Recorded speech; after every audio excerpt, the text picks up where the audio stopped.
So today's reading is from Paul's letter to the young church in Philippi, who had a special place in Paul's heart. I realise this is so right for what I needed to hear today, maybe for you too. I feel like there are swirls of energy around us, pulling us this way and that, and it's a challenge just to stay present in my body, to be centered, and to be true to who I am. So if that's like you, breathe. It's a lovely song to go into this and the words of that, and listen, and maybe pick one bit of wisdom that speaks to you, maybe an encouragement or a caution to hold back, do something differently. So from Philippians 4. Always be full of joy in the Lord. I say it again, rejoice.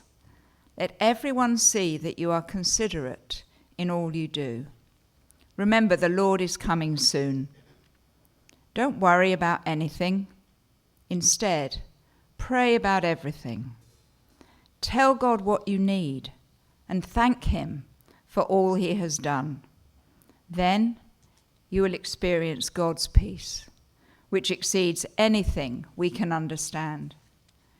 His peace will guard your hearts and minds as you live in Christ Jesus.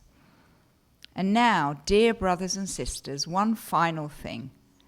Fix your thoughts on what is true and honorable and right and pure and lovely and admirable.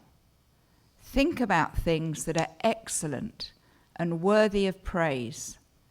Keep putting into practice all you learned and received from me, everything you heard from me and saw me doing. Then the God of peace will be with you. The word of God for us today. There was a little boy who often visited his grandparents on their farm along with his older sister. Their names were Jim and Charlotte. And Jim was playing out by the barn one morning with his slingshot that he had found in his grandpa's shed, and just picking up rocks and giving them a rip. He wasn't much of a shot.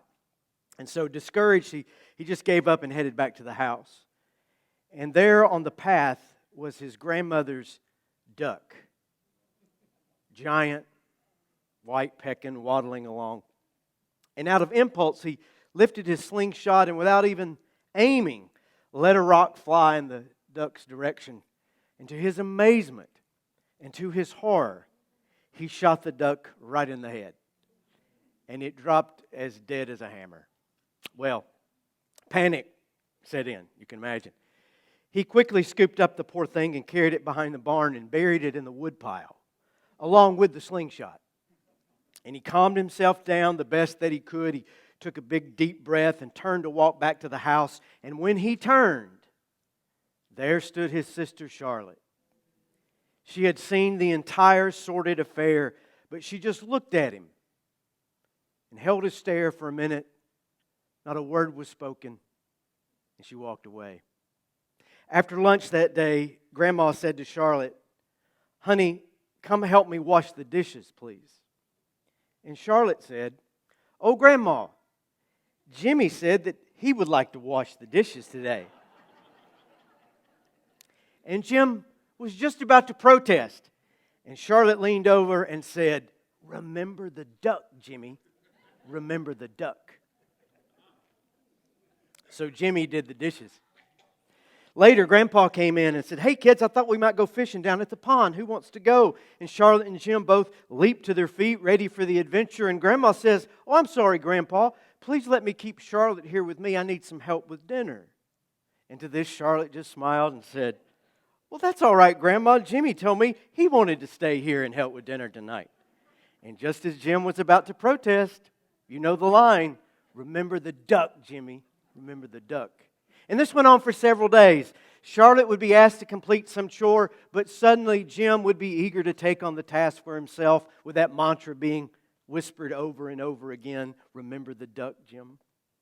Finally, Jim couldn't take it anymore. And he went to his grandma to confess his crime and to try to explain the awful accident that he was responsible for.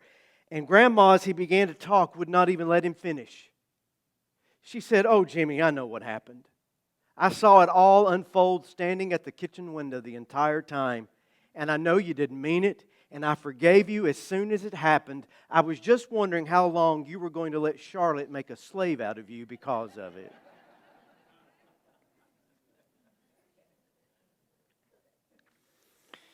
So I'll ask you, how long are you going to allow things in your past to make a slave out of you? What about your genetics? What about your family of origin? What about what other people think of you? How other people behave? Your aging body? The outcomes of all your hard work and due diligence? How long will you let those things that you can do absolutely nothing about chain and rob you of the freedom of living? Because guess what? You cannot change your past. You cannot change where you came from, who raised you, who abandoned you, or who might have harmed you. You can't change other people, how they think or what they do. You can't change the fact that every day you grow a little bit older. You can't change how the greater world will accept or appreciate how you have lived your life. Oh God, grant me the serenity to accept the things that I cannot change. The longer you go without praying that prayer, without practicing that prayer, the longer you will remain miserable, trapped, exhausted from jumping through the hoops of everyone and everything else's expectations. Last Sunday, I began this new series of talks on the Serenity Prayer, written by Reinhold Niebuhr in 1932, adopted and adapted by Alcoholics Anonymous a decade later. And it is a powerful tool of introspection, transformation, spiritual and emotional liberation, and it works. It really does work for everyone, not just confessed alcoholics, addicts, and the codependent. I had someone reach out to me this week and ask me why I had chosen this prayer as the subject of a weeks-long series of sermon, and I quote, "when you have the whole Bible to preach from." Because not all of us are alcoholics, don't you know? Well, just a few observations. Number one, the person who made that objection is the exact individual who should be paying attention to everything that follows. Because the Serenity Prayer is about humility, it's about honesty, it's about self-evaluation, it's about self-reflection, it's about letting go of our pride, letting go of the false notion that we possess all the answers. Two, the Serenity Prayer is a beautiful, succinct summary of what it means to be in a relationship with Jesus. To follow Him, to trust Him, to be surrendered to Him. And I think that's about all the Bible most of us can stand.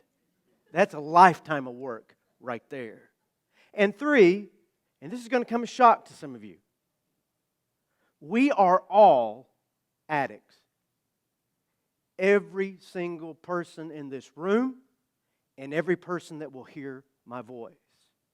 We all try to rely upon things to get us through life, things that do not have the purpose or the power to carry us. But we try anyway. We are all trying to cope. We're all looking for what will get us through the night. And we need these things, unreliable as they may be, and this is the hard part. We rely upon these things even though they don't work because most of us, 99% of us, are certifiably insane.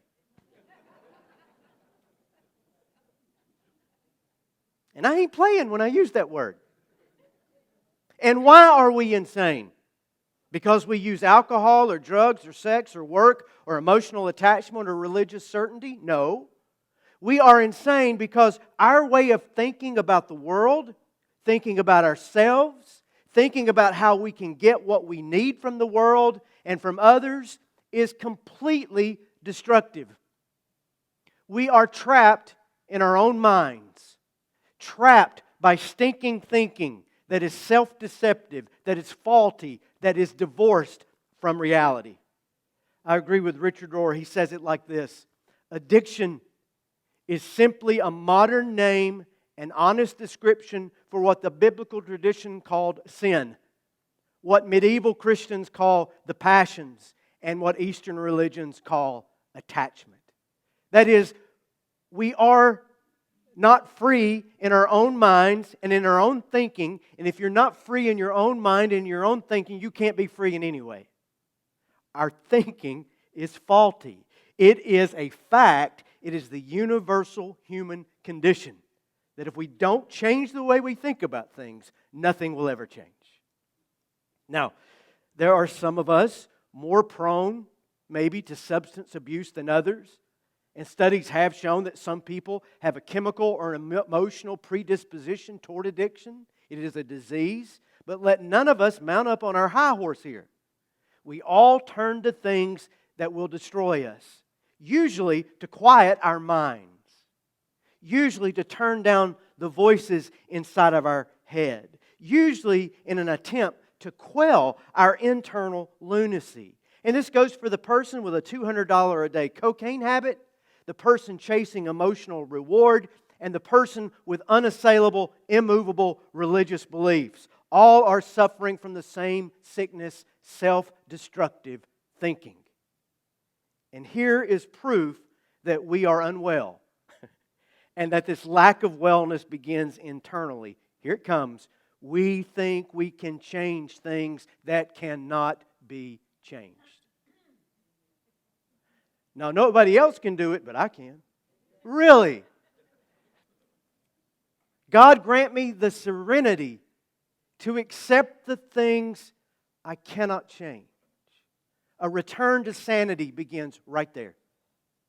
With the confession that some things in life you can't do anything about. Acceptance is the only path forward. Again, your origins, your past, your history, sometimes your health or the health of a loved one, and most of all, other people, their thinking and their behavior. You can't change any of these things any more than you can change the weather. How long are you going to allow these things to make a slave out of you? How long will you keep thinking that you can create for yourself a better past? How long will you keep wishing and hoping that your parents or your marriage or your childhood had been better? How long will you chase after the impossible and unattainable expectations of others? How long will you attempt to control the attitudes and actions of others when you can't even control your own attitudes and actions? The duck is dead, is what I'm saying. Confess it. You might have even caused it. But get free from it. Accept that there are some things that you simply cannot change. And by acceptance, what do I mean? Well, you just can't deny reality. You can't successfully resist the facts of your situation. Now, imagine a family's on a long road trip driving west.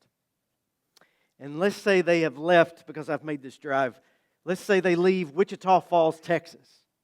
And the family is bearing along U.S. Highway 287 toward Amarillo. Now, I've been on that road a few times, and there are very few places to stop and even fewer gas stations.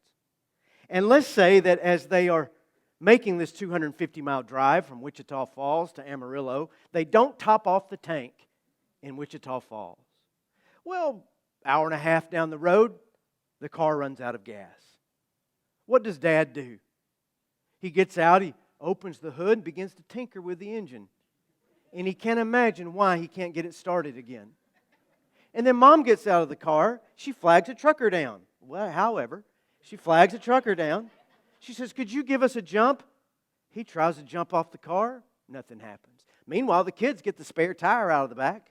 And they just move axle to axle, changing the tire to see if they can get this car working again. If you came upon that family and you said, "Your problem is the gas tank is empty," and they said, "No, it's not. It's one of these other things," you would get back in your car and leave them to the coyotes. Because they're insane. Something is wrong with them that they won't acknowledge what the real problem is, and they really, in that state, can't do anything about it. They are trying everything to make the car work, but they don't possess the ability or the power to get it back on the road. And until they accept that fact, until they admit that there is now nothing that they can do, they're just going to hustle themselves into exhaustion. So let me draw that real close to you. How is that any different than your attempts to change a person you may even love against his or her will? How is that any different than spending all of your energy and time going backwards to try to fix something that you can't get back to? How is that any less insane than you thinking that you're going to change your coworker or your boss or your kid or your genetics? You must accept how it is and what it is in order to move along in life. You have to take people and things as they are. That's not apathy. It's not retreat. It's not giving up. It's simply acknowledging reality. And the longer you resist reality, the more desperate you will become. The longer you struggle and fight against what cannot be overcome or modified, the more unhealthy you will become. The longer you deny the facts of your situation or try to control what is beyond your reach, the more insane you will begin to feel. The only way to regain composure, the only way to regain your health, the only way to return to sanity is radical acceptance. It is this acceptance of all those things, people, situations, and expectations that we cannot change, control, manage, amend, or make sense of. And it leads us finally, when we surrender all that, to what Niebuhr called serenity. Now, I love that word. It's not one that we use a lot, unless you're going to a spa, Serenity Spa or whatever.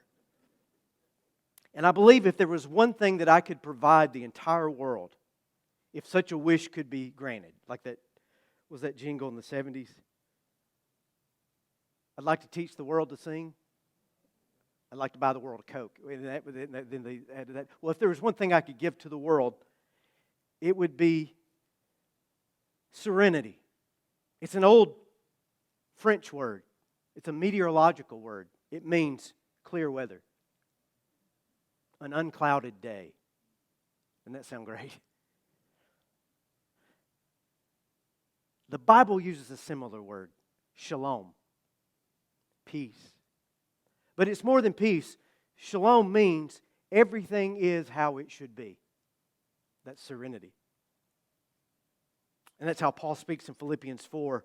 We'll read part of it again right here. Be full of joy. Let everyone see that you are considerate in all you do. Don't worry about anything. Pray about everything. God's peace, which exceeds anything we can understand, will guard your hearts and minds as you live in Christ Jesus. And then he gets to the real how-to part of the program. Fix your thoughts. Anchor your thoughts. Attach your thoughts to what is true and noble and right and pure and lovely and admirable. Think about these things that are excellent and worthy of praise. Keep putting it into practice, all you learned and received from me, everything you heard from me and saw me doing. Then the God of peace will be with you. Serenity is right on the button. Basically, what Paul is telling us is just ignore everything that you see and hear in the world. Right? Because it's not going to help you. And if you obsess about it and fret about it and think, maybe I can do it, it's not going to help you. It's going to make you crazier. All of us. But make sure that you see this. Serenity is impossible without fixing your processing process. It is impossible without sanity of the mind. It is impossible without healthy thinking.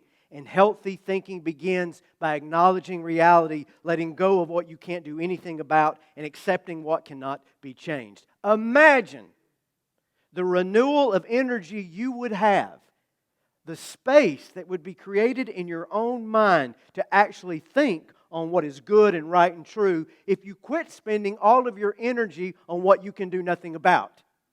If you stop obsessing in your head over things that are beyond your control, and you stop prioritizing all of the opposite things that Paul has talked about here. That is the pathway to peace. But friends, it ain't easy. It takes practice. It takes discipline. It takes awareness. It takes contemplation. It takes prayer. It takes time. But it can be done if you turn your will and your life over to the care of God and remain in constant contact with Him. It's frightening to admit that you don't have as much control as you think you do. But you have no control whatsoever. Shocking. But it's true. And it's scary to say, I'm going to take my hand off this situation or take my hand off the wheel, and I'm just going to surrender. I can't do anything about these things. Because the longer you resist, the greater you become the problem. And if you've ever noticed, the things that you fight against, that you can't do anything about, they just seem to grow stronger over time, don't they? And you get more tired. A final example. Living here on the Florida coast makes one aware of two very inherent dangers: hurricanes and rip currents. Now, rip currents statistically are far more dangerous than hurricanes. Did you know that? Rip currents kill more people in Florida every year than hurricanes, thunderstorms, floods, lightning strikes combined. And I used to drill this picture here. This is right from Walton County's website. I used to drill this picture into my kids' heads when they would go to the beach. Because when a rip current forms, it creates this tide-like phenomena that begins to suck you out to sea. And the speed by which that water moves is faster than any Olympic swimmer who has ever entered the water. And if you've ever been caught in one, you know how terrifying it feels. You can't touch bottom, and you're getting further and further away from shore. What's the instinct? Fight it. Swim against it. Swim harder. I can assure you, if you do that, you will drown. And look at this picture, what it says to do. Let it take you out. Oh, hell no. No. I'm going to fight against it. But only by letting it pull you out to sea can you then escape the current of it. Do you understand what I'm saying? If you stay in that channel and fight it, you can't do anything about it. It's going to kill you. And that's not just true of water. That's true of most things that we face in life. Just keep fighting it. I will overcome. I shall overcome. No, you won't. God, grant me the serenity to accept the things that I cannot change. Surrender is the only pathway to peace. It's the only pathway to life, to the future. The madness is not letting it take you away and giving up. The madness is continuing to fight against it when there's nothing that you can do. Only in surrender and in turning our lives over to that power greater than ourselves can we reach solid ground.